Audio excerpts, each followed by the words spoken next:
Hi, this is Jack Stanley, and I thought it would be a little bit of fun to do something a little different. I wanted to talk about the American Civil War, and a lot of times I have conversations with people, and they say, "What books did you read, and what things have you studied or looked at, or whatever?" And I say a lot of times I like to go through contemporary writings. A lot of times I like to go through books that were made at the time to see how they felt, how they thought, what they wanted to do. And so what I have done is I have grabbed a pile of books. These are all from the time of the Civil War.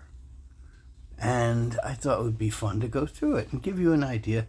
Some of the stuff I look at when I'm trying to learn or study something or to expand my knowledge on something, I love to use contemporary materials, primary sources as we call it.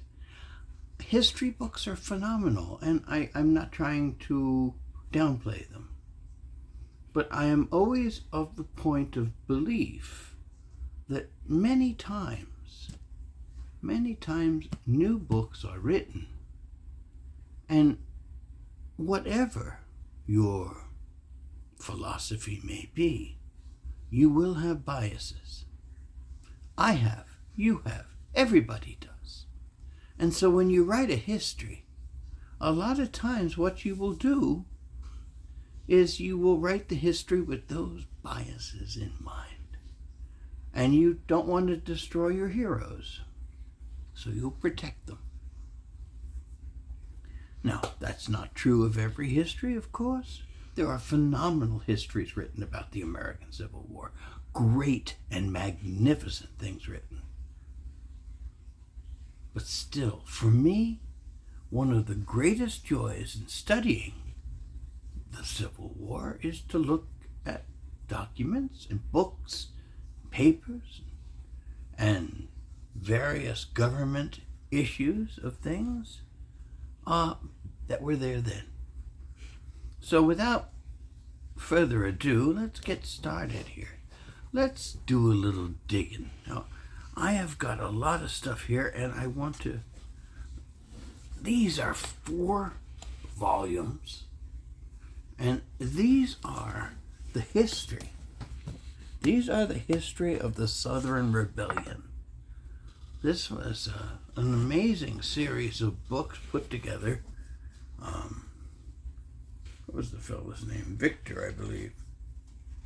I'm trying to think of his first name. Yes, his name was Orville J. Victor. And, it's an interesting thing. These books were written while the war was going on. This is volume 1. It's an interesting thing. In the beginning here is a dedication. And I can't really get too close here, I don't think. Maybe I can. Let's try this. See if I can do this. But I want you to see the date.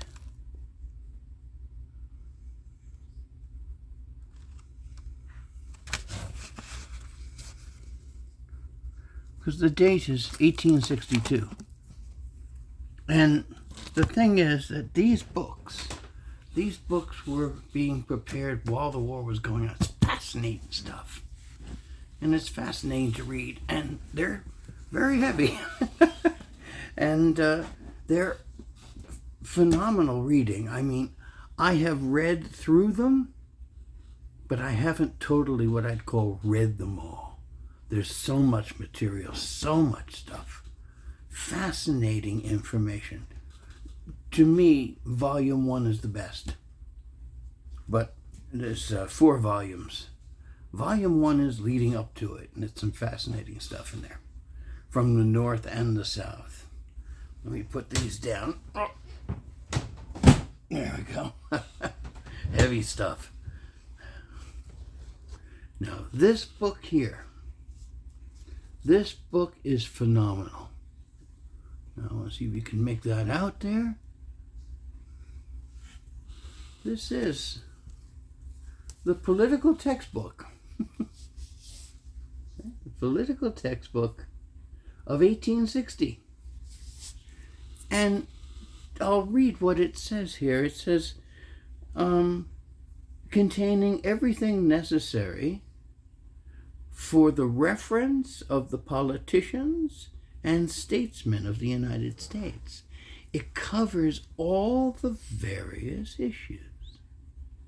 Amazing stuff. Of course, the Dred Scott decision. Kansas. And of course, one of the largest areas in here is slavery. And this is a pocket guide to what the heck was going on in 1860, 1859, 1860. There was an awful lot of issues going on. And you have so much stuff here, so much information. And it's, 800 pages of text and information. And it's phenomenal. If you have the opportunity, try to find a copy of this. Because I can't stress how phenomenal this book is. That's something I wanted to get over here. You know, one of the things that comes in handy when you're studying the Civil War is, how things are going. This is the census of 1860. It was prepared in 1862. It's the only census I'm aware of being run during a Civil War. And it's really interesting because it's not a complete census because it's missing information. But interesting reading. Let's put that down here.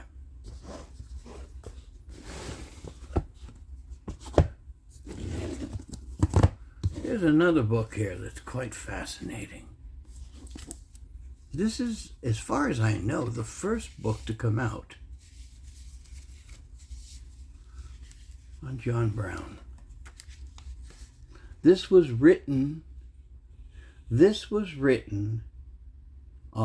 with the cooperation of the Brown family.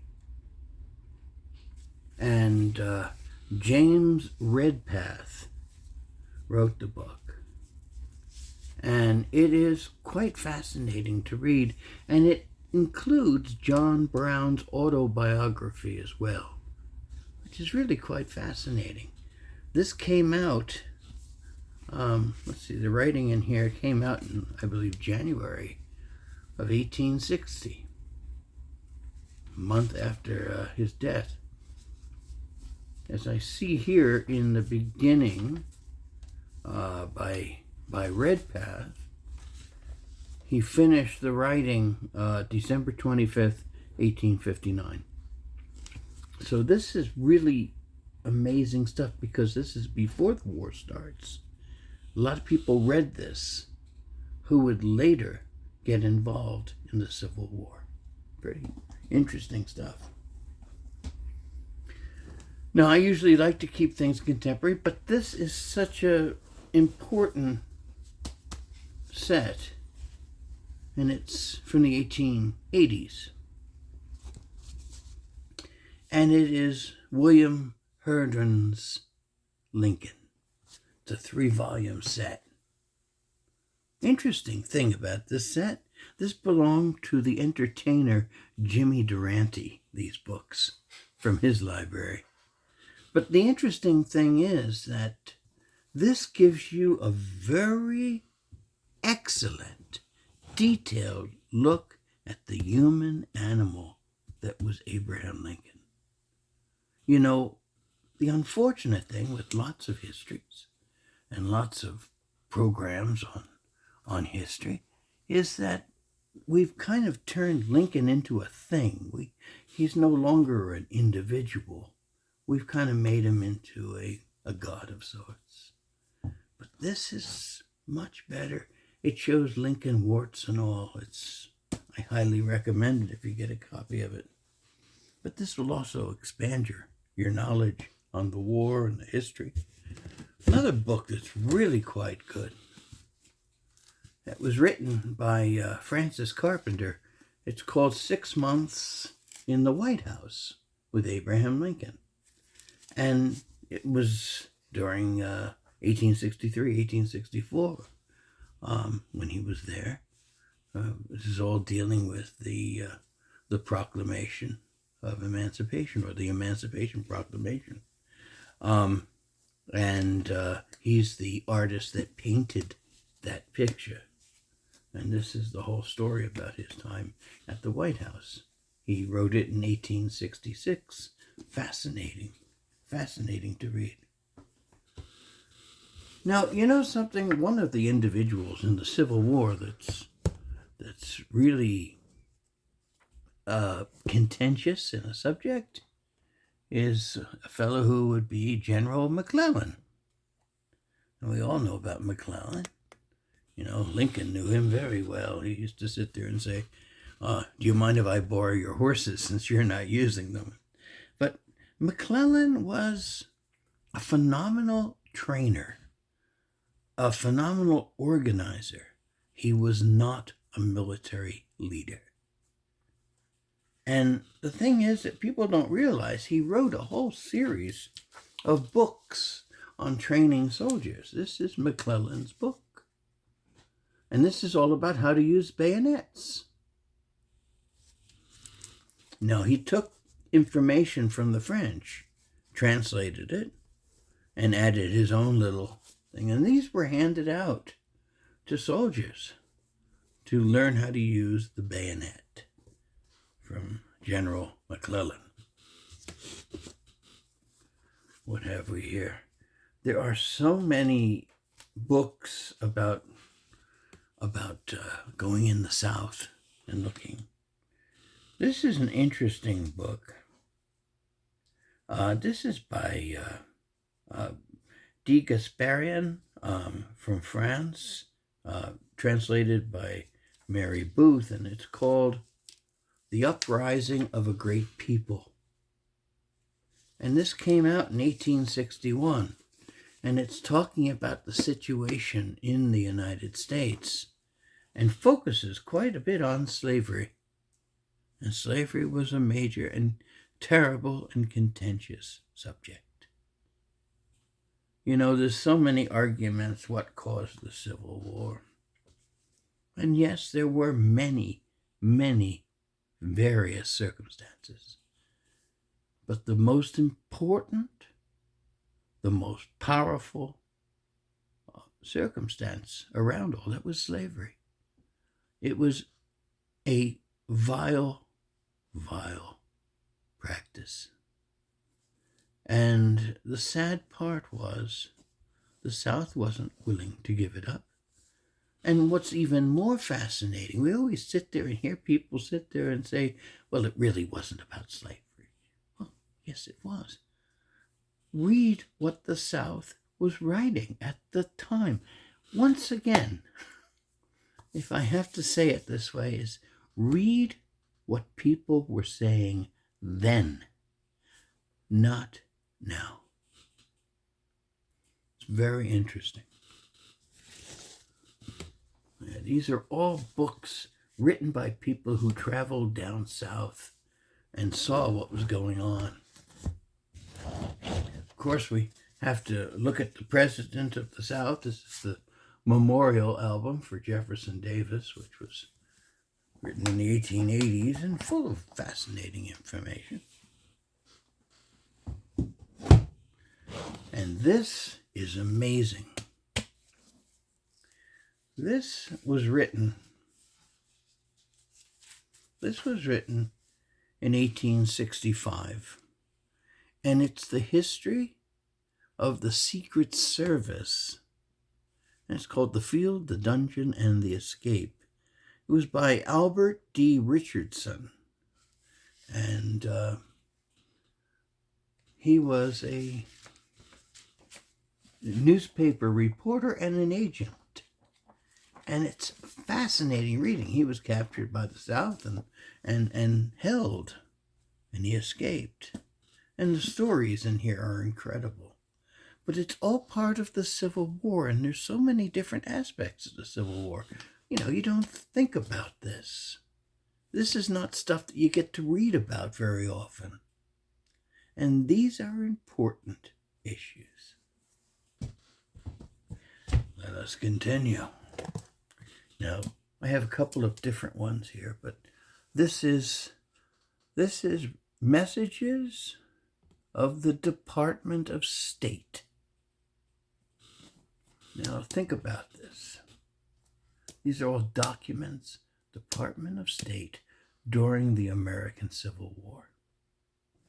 This is fascinating stuff because it deals with dealing with England. And what we don't often think about with the American Civil War is how close we came to war with England. England was basically not too happy with the North.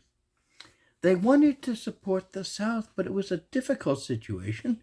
They were totally against slavery. But they liked their cotton. Now, the other thing that's interesting about the South and England is that England and France, in some shipyards, were making their ships for the South. The Alabama was made in England, and several other ships were made in England. And there's all these various arguments going on through here. And our ambassador to England, to the court of St. James, was Adams.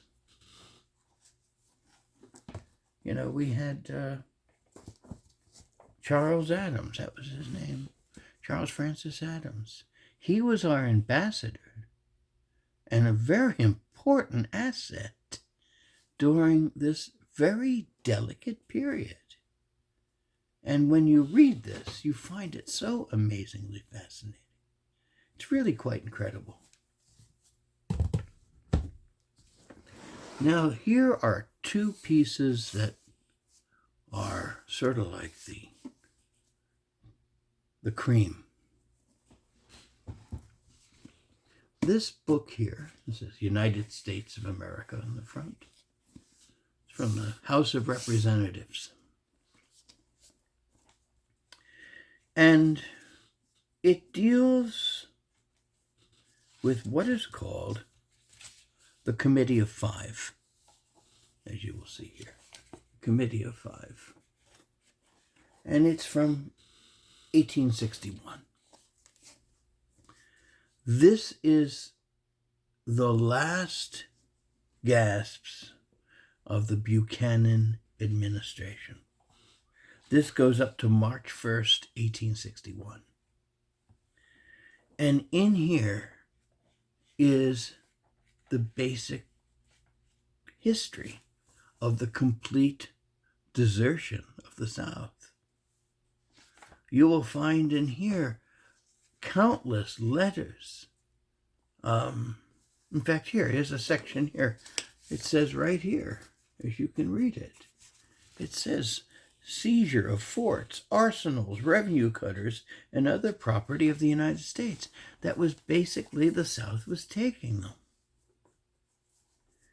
And gold reserves were being taken. Armories were taken. Various soldiers were sending in their resignations, all in here.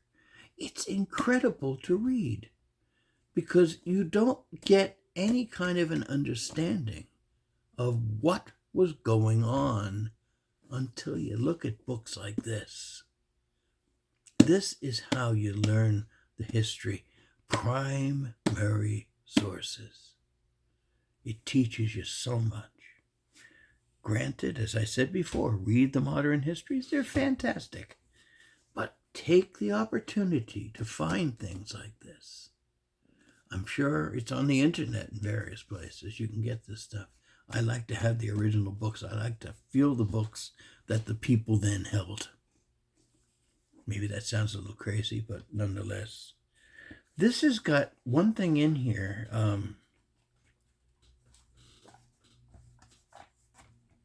Let's see, where are we here? Various generals were questioned. Various people in charge of government things were questioned. These are all various questions being asked, various people, and it's incredible. You don't realize all of these various things were going on. And of course, you have the Star of the West incident. It went to provision Fort Sumter in January of 1861. And it was fired upon. I mean, those are really the first shots of the American Civil War, if you think about it.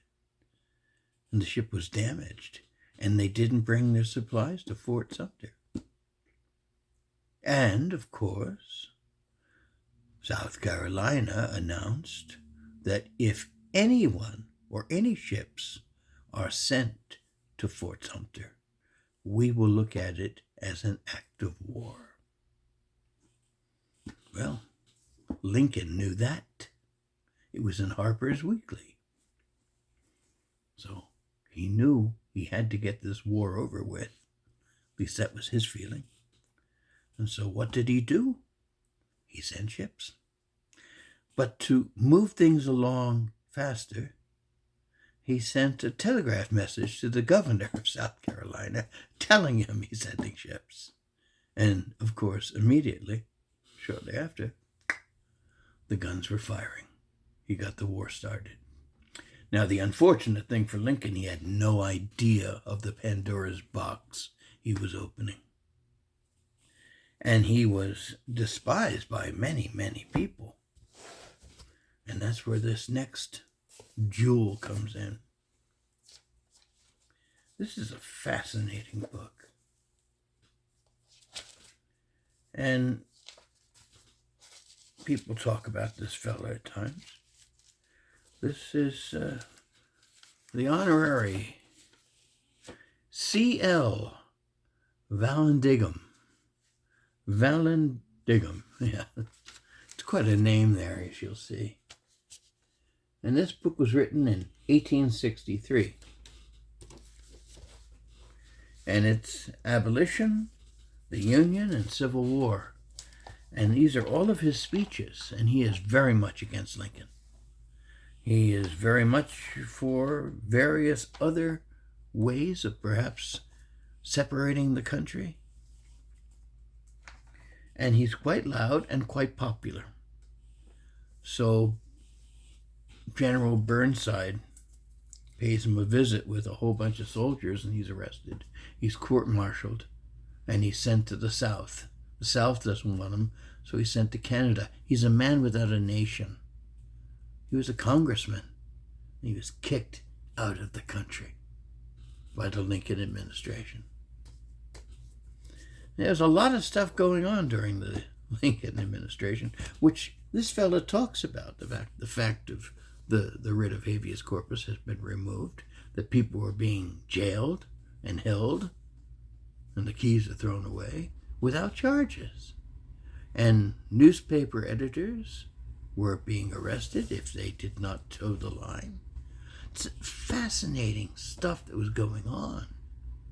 So many things that were going on that we don't even realize it. So that's why I wanted to share some of this with you, because I want to entice you to try to find books, not your run-of-the-mill history. Look in other places. Look at old books. Look at the books of the time. Find these very unusual books. It's hard to find books like this. I understand that. But there's fascinating information about these people, because the Civil War is not cut and dry, a very simple thing. It was a very complex affair. And there was a very good chance the North was going to lose the South. And it wasn't until 1864, to be perfectly honest, that finally everyone kind of realized that the South was going to lose. You know, people say Gettysburg was the defining battle. It was a defining battle, but it really didn't say that the war had been lost by the South. there was still a lot more to go. And Lincoln had trouble finding generals. He had McClellan. McClellan was, he was sort of like a toad on a rock. He was great at training, but he didn't want to move. And then Grant came in. And Grant was known as the Butcher. He did what he had to do. It's war. And then Sherman, of course, did the war through the march through Georgia. And there's lots of information on that at the time. And people weren't at all happy with it, in the North or the South to a degree. It's fascinating reading, and so I have talked here for a while and wanted to share some of the stuff with you, because people have said, where did you find this information? Well, I looked at the stuff that the people in the Civil War looked at.